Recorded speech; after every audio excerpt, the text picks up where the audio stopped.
And Jesus said, once there was a father with 2 sons. The younger son came to his father and said, Father, don't you think it's time to give me the share of your estate that belongs to me? In essence, the son is saying, I would like your will given to me now. In essence, he's saying to the father, I wish you were dead.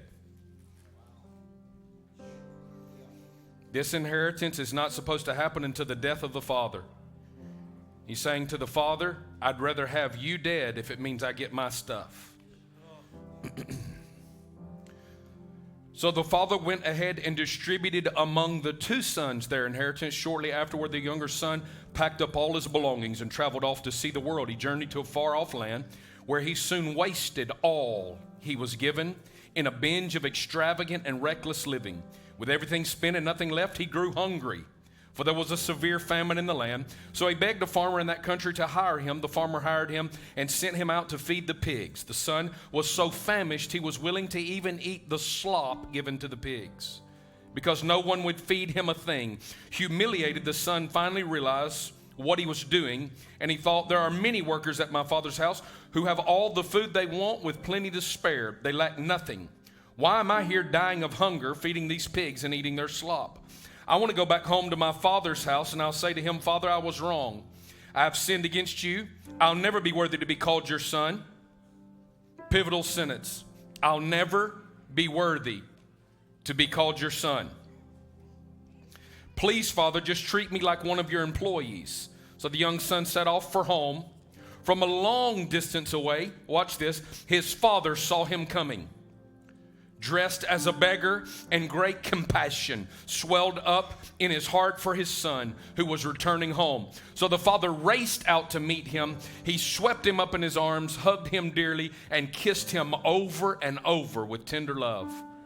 Then the son said to the father, I was wrong. I have sinned against you. I could never deserve to be called your son. Just let me be. The father interrupted. Before the son could communicate the notion of slavery, the father interrupted. Before the son could ever misidentify himself as an employee, the father interrupted and said, son, you're home now.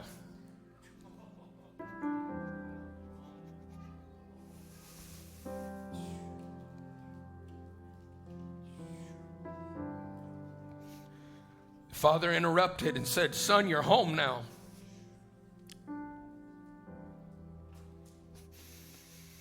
Turning to his servants, the father said, quick, bring me the best robe, my very own robe, and I'll place it on his shoulders. Bring me the ring, the seal of sonship, and I'll put it on his finger.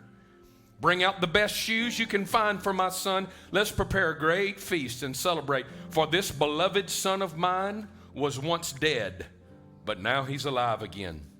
He was once lost, but now he's found, and everyone celebrated with overflowing joy. I'm not going to get to the part about the second brother, but in light of that, and in light of the father's response to the failure of the son, I want you to watch why this story is so scandalous to the Pharisees Jesus is talking to in Luke 15.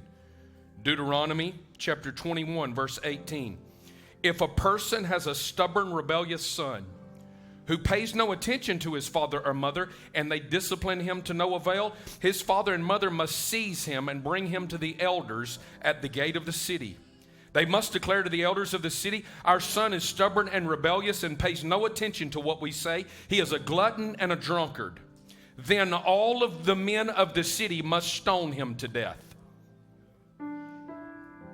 That is the active, current, ruling law while Jesus is telling this story.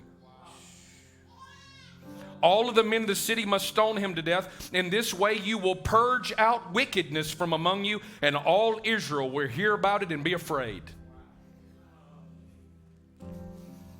Why is the father running? To intercept the religious spirit that, according to the law, is planning on meeting that boy before he ever finds the father's driveway and stoning him at the gate of the city. But Abba comes running. An intervention. You understand who Jesus is talking to.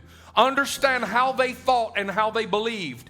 And he's saying, here's how you handle a wayward son. I don't care what the shadow book told you. This is not the shadow standing in front of you. This is the image of the invisible God. If you've seen me, you've seen the Father. Don't go to Deuteronomy to try to find out what my Father looks like. All of that is just a revelation of what was secretly in your heart all along. If you've seen me, you've seen the Father. In him dwells the fullness of the Godhead bodily. And Jesus says, I'm coming not just to tell you a story, I'm coming to change the rules.